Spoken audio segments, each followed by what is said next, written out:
Hi, this is Mike Oppenheim, and you are listening to Coffin Talk, Interviews with the Living, a weekly podcast that explores how our views on death affect the way we live our life. And this week, coming to us from Maine, is actually someone I went to high school with, and I consider him a friend. His name is Ben Parker. He considers himself a citizen of the world, having lived in, traveled to, and interacted with many different cultures and the biomes they share. He views the world through an interconnected lens, rejecting silos and endeavors to think problem solve through a systems approach, while fundamentally trying to understand how people from various backgrounds engage, perceive, and quote-unquote log in to the systems based on their life circumstances. Through his law degree, international development work, and most recently his attainment of an LLM, he hopes to impact the trajectory of existential threats, such as the overarching impact of climate change, through making his best, hopefully, personal contribution as a part of a worldwide effort to meet these challenges. And while that may sound like a lot of word soup, I love every word in that, and it is essentially why I had this man on my podcast. So with no further delays, Ben, how's it going? I'm doing great, Mike. Thanks a lot for having me. And that was a bunch of word soup. I wrote it on the spot, but it's essentially my viewpoint. And the key is hopefully, that's what I aspire to. Well, it's a brilliant. I mean, seriously, it makes total sense. I just think it's hard for people to hear something like that rather than reading it. But to me, it's really cool to like grow up with someone and casually know you, and then like as I see you, kind of just like here and there between the years, and then especially on social media, I started to see that you were like really active in things that I care a lot about. So I was so excited to have you on the show. Yeah, well, again, thank you so much. I appreciate it. And I've been watching your show as well, Mike, and you're doing a fantastic job. And I've read your blogs, and I find them to be really, introspective. And obviously, you're being vulnerable, which is important for all of us to sort of remind ourselves that helps us to be that way as well.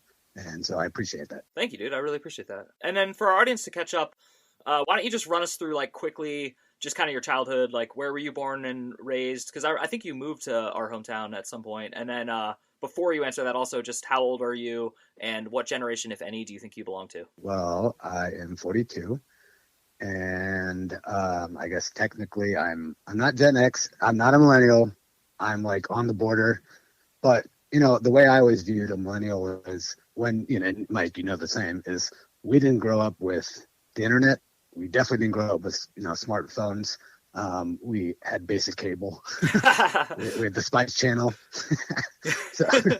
so like our life was, completely different. So that's why I don't associate myself with being a millennial, regardless of age, just because, when we grew up, we really did spend a lot of our times outside, et cetera. So I think that is like a definite, differential between the generations.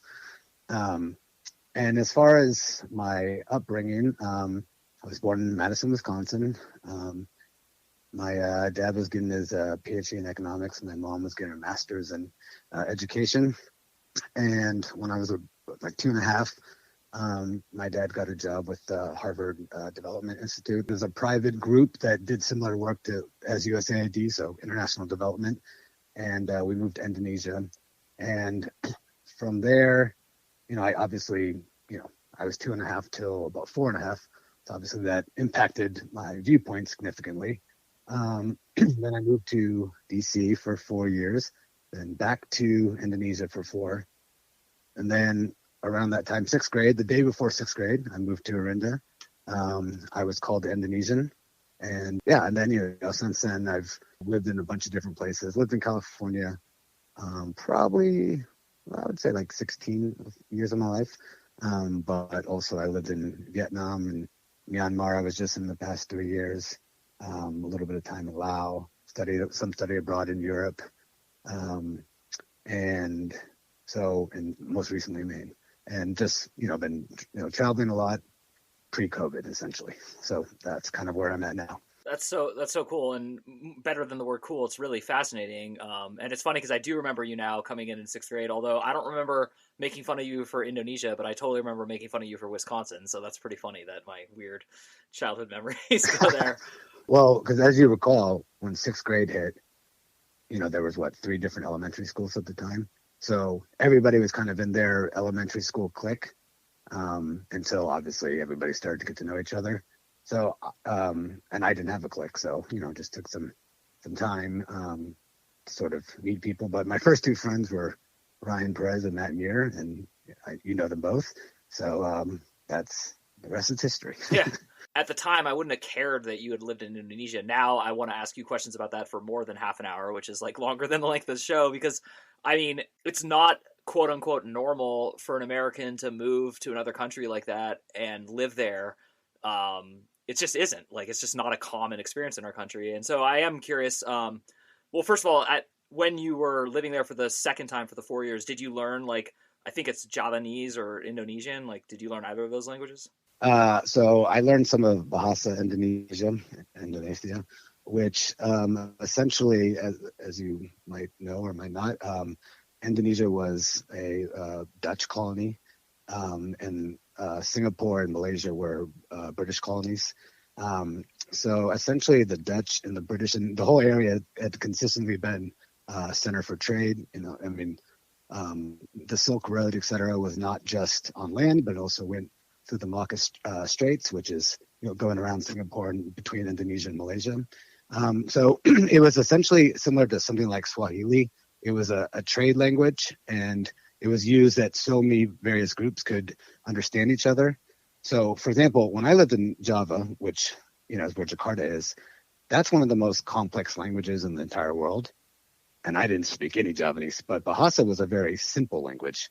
So, and I'm not amazing with languages, but I learned, you know, I would say intermediate Bahasa. I had tons of Indonesian friends, so we spoke mostly Bahasa. But even like in like parliament and in government, they substitute a lot of English words, especially technical words. So that's kind of how it works. But Bahasa was also very important because Indonesia's, you know, 17,000 plus islands, so many different languages. And if you want to sort of unify all those people, it helps to have one sort of nationalized language to communicate across all these different cultures, etc. Yeah, I've traveled a lot. I've been to like maybe 30 something countries, and I lived in Thailand on and off, as a lot of my audience knows. And so I'm not in any way saying like, oh, I have a feather in my hat, I'm so well cultured. It's the opposite. What I am trying to say is that I've noticed that sometimes I get irritated by like things that are distinctly American, even though I'm totally American and I do them. I'm curious, did you have that at a young age, like in 6th and 7th grade, were you like, oh my God, I'm so American? Well, no, I mean, I felt the opposite. So, I mean, and this is a, I guess, similar concept, which is not to sound cocky, but as you know, OIS that we went to, our middle school, was for a public school in the United States is a very, very good public school, right? And, you know, in our Miramani, our high school was also very top notch. I always used to say, you know, my biology teacher freshman year had a Harvard degree. So, and that's, you know, we went to a very solid public school. But when I moved to Orinda in 6th grade, I was like 3 grades past everybody. I had already done vast majority of these things. I had a much sort of bigger worldview. But I also wanted to assimilate. I've always been very social. So I wanted to, you know, I'm always trying to, I am me. I'm unique. I have a lot of energy, especially then. But, you know, I mean, I was out of control. You know this. But at the same time, you know, like I obviously wanted to fit in and have friends. So I guess there's always that tension. But I've tried most of my life, I've tried at least to kind of just, you know, be myself as much as I can. And if that equals positive results, then that's great. And if not, well, you know, I can learn from mistakes, but also I think it's important to, you know, stay true to yourself as well. That's really cool. And I'll throw a nice compliment at you. You know, we graduated like 333 people. I literally remember all of them. I just have a great memory for people, and I love people. And like you, I'm a pretty social creature.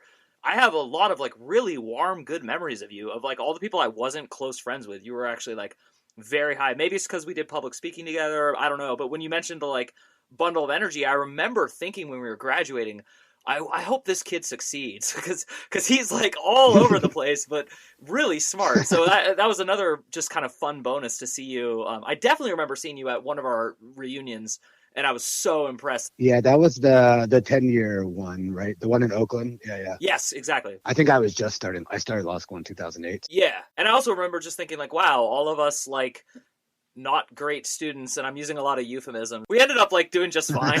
Yeah, I mean, you know, like obviously, I mean, speaking for myself, I've dealt with a lot of challenges as well. It's a form of white privilege, which is no matter what, no matter how, the outside world thought I was going down, meaning like, I had, obviously I got expelled from high school, for example, and I had made mistakes. It never crossed my mind that I wouldn't reach my goals. In fact, I'm much less confident now than I was when I was younger. It was just, to me, it was ordained. It was obvious that even if I made mistakes, that in the end, I would always make up for them. That was at least my mindset. But, when you go through life, obviously you get beat down some, and, unless you're like Steph Curry, irrationally confident, you're gonna have some doubt, sometimes. So. Yeah. And actually, I'd love to hang on like the word choice you use, like white privilege. And I'm not saying it because it offended me. It's the opposite. I think it's something that it really like irritates a lot of white people to hear that term because it's loaded and it's loaded for a reason. But I am curious, do you feel like the trend in our world is working towards a more cohesive, like unification that will lead to like, of course, some will have privilege and some won't, but it won't be as much race as it will be something else? Yeah, that's interesting. I mean, again, that's one of those things we could talk for hours on end about. But so I guess let me try to attack it in a few different ways. So first, and obviously you said you had lived in Thailand, so you can relate to this, which is like I was just living in Myanmar for 3 years, and in Myanmar culture, which has some similarities to Thai culture as far as being quite hierarchical. I can't speak. So there was sort of like, you had the age was a big thing, obviously. Older people have to be shown respect. If people are traditional, in fact, nobody would even start eating before the oldest person at the table would start, for example. And I'm very, I don't like to follow rules. Me neither. But I also, you have to balance that with being respectful. But anyway, regardless, foreigners were sort of a third lane separate category. So I was treated almost equally to a 90-year-old person because I was a foreigner. So as a result, I got stared at a lot. Clearly I was identified as different, but I was still incredibly privileged. I mean, I went around to all over the country for the company I was working with, and I went to, very poor villages. And, factually, no matter what, in the end of the day, I could go back to a nice place. The electricity didn't go off very often. I had hot water. I had food that wasn't contaminated, So, I mean, I never took any of those things for granted. And then as your bigger question, well, that goes two ways to me. One is, as a person, I'm sure similar to you, we've studied history, and we know that I don't mean that history is secular and just like sort of the way that, it repeats itself, but in many ways, you just see sort of social systems and humanity go through circles. And right now I see younger people, a lot of people are post-race. So like when they've done surveys of, say 20, 22-year-olds, they don't even view, and this comes from people of many different backgrounds and colors, they don't even view the racial component as much. So the positive of that is that people are not just, as outwardly racist, but the negative is that when you have latent racism and structural racism, you don't notice that. So I do think the younger generation's in a good place. And as I mentioned in my little bio thing, climate change is going to affect and test every social system that humans are a part of. And so we need people who are willing to take these challenges head on, and we need people to be. We just don't have time for division. I guess my point. So as much as I in a short period of time to answer your question, let's just say I hope that people are moving in a more positive direction. But as you know, when people are challenged, that's when you get more conservative responses. When people have less security, especially as people get older, when they have families, etc., and they have to deal with money situations, and as resources become more limited, that's when you have more potential for conflict. So I hope that we are beyond that, but we shall see. Yeah. And just to editorialize a little bit, I also think that there's a lot of like investment in creating fear so that people are acting, as you said, more conservatively, but either way, just acting out of fear, because it's easy to control people when they're fearful, and it's harder to control people when they're content with what they have. And so like when we talk about resources and limited resources, it's like for what and for what purposes, I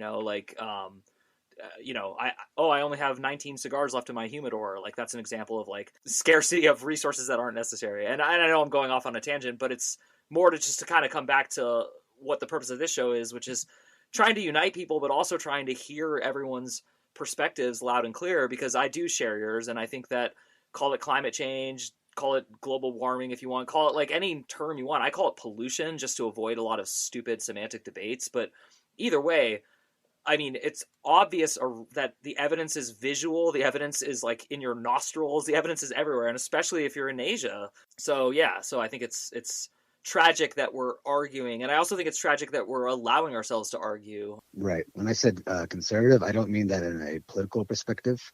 I mean, if you look at the definition of conservative, literally, if you look at the definition of it, is to close your mind to outside information, and it's just shown time and time again that as there's challenges, it's even people who are, politically view themselves as, liberal, but when they're met with these challenges, how they respond oftentimes is a more conservative approach. And actually, one of my favorite people in the world, an old boss I had, used to say, don't confuse me with the facts, I've made up my mind, as a joke. But I think that's, what conservatism is. And so having lived in multiple cultures and having grown up the way you did and moved back and forth and all that, were you raised with any religion in particular? And as of now, do you have one? And what is your worldview? So my mom's family was all Catholic. So my mom, basically everybody in her family she was, I guess, first or second generation. So I guess there was one part of her family that was Swedish.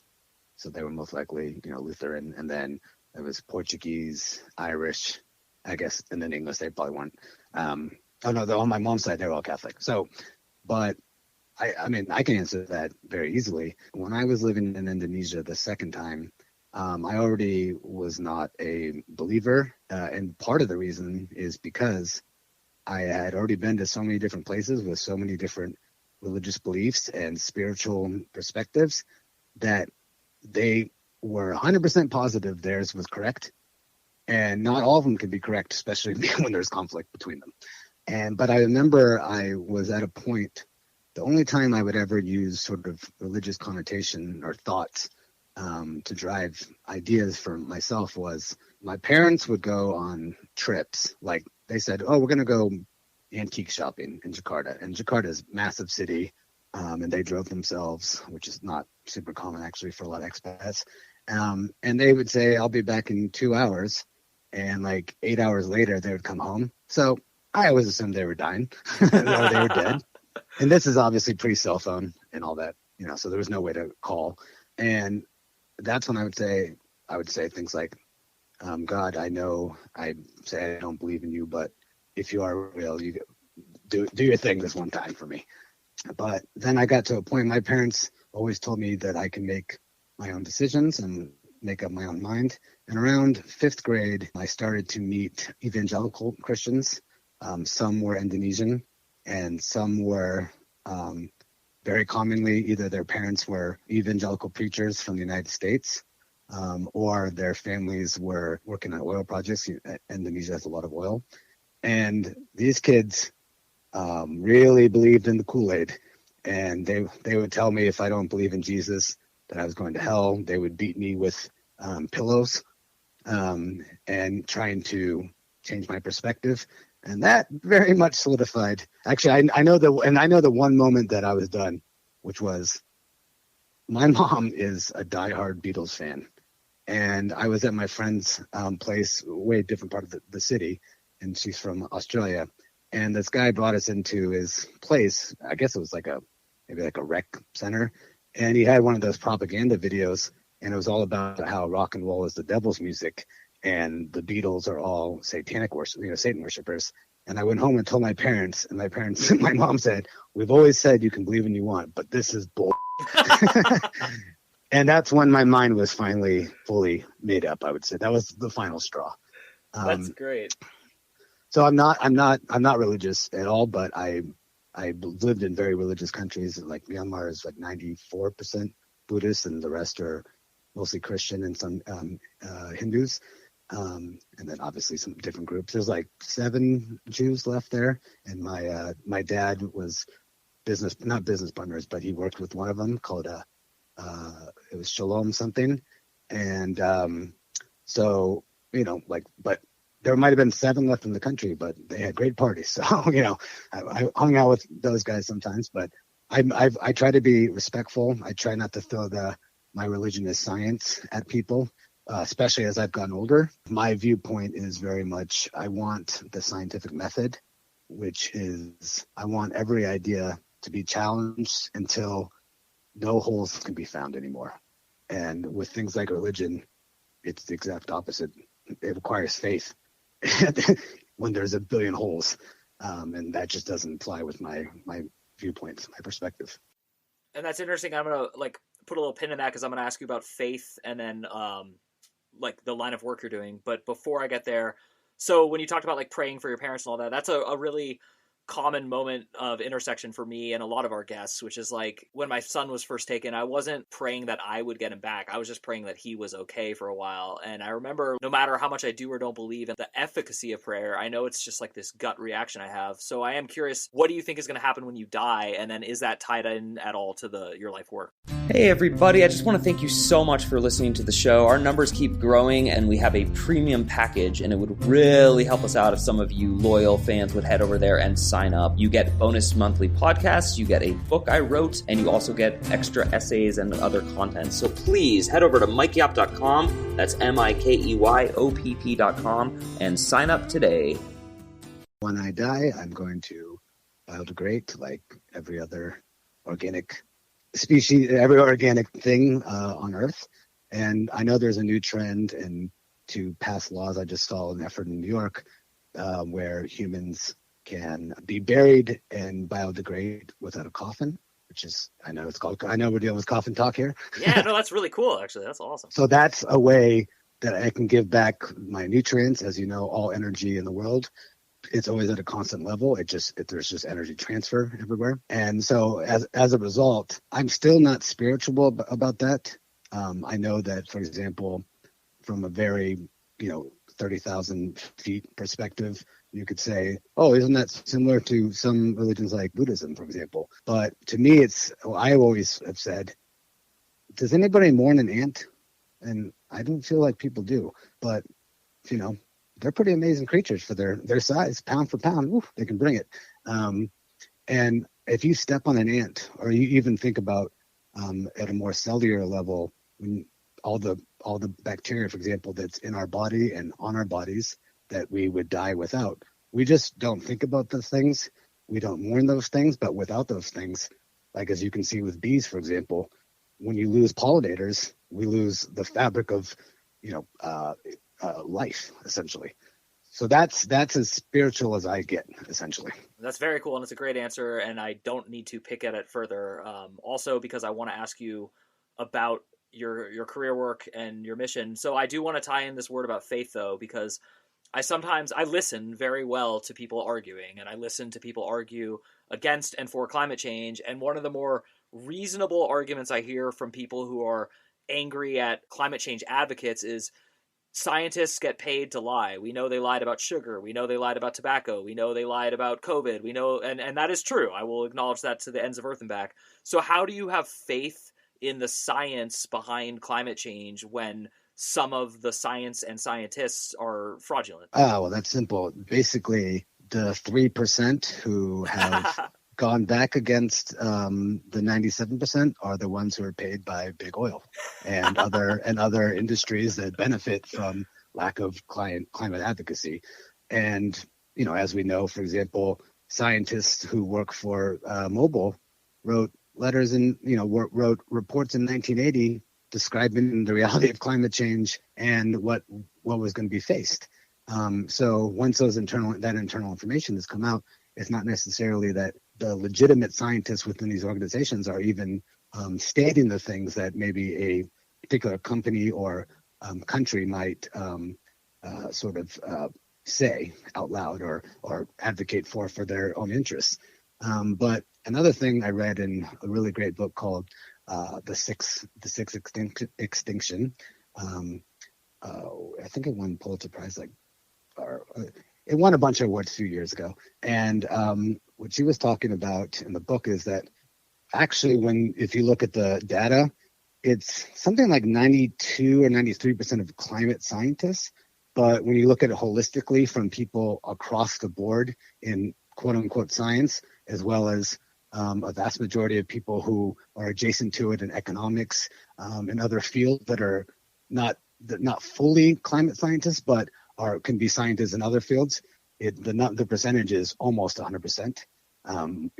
Because it just broadens the pool of people who can see it from their various lenses. So I guess, and I also want to add that regardless of something, just say for a second that this concept wasn't true.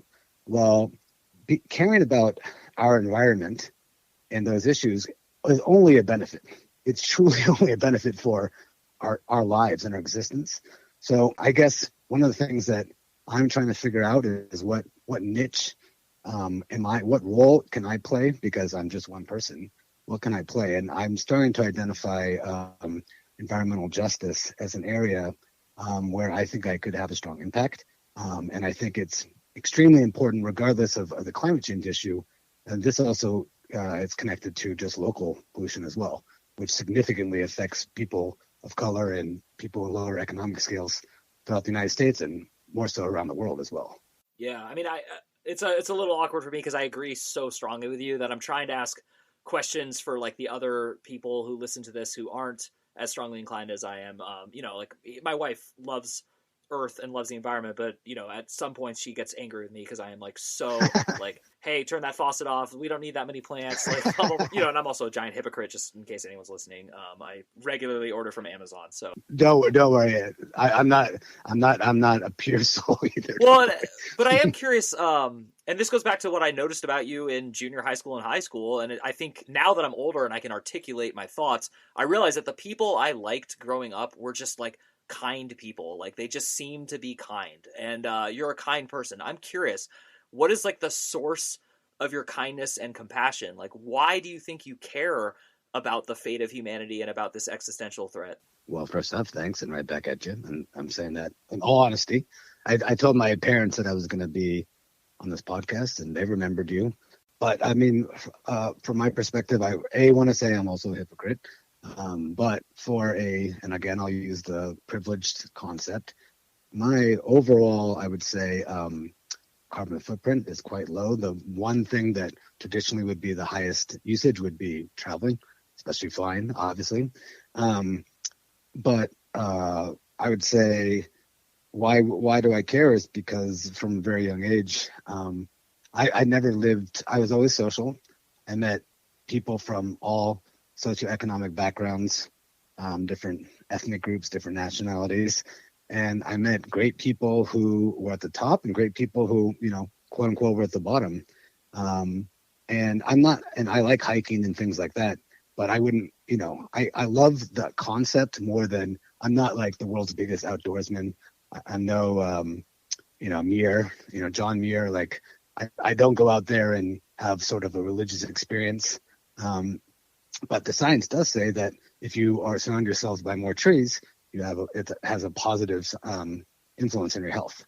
So, but regardless, I would just say that, I mean, like I said, there's one life, there's one experience. Why in the world would I not want it to be as best as possible for as many people as possible, as well as the natural world that we share, essentially?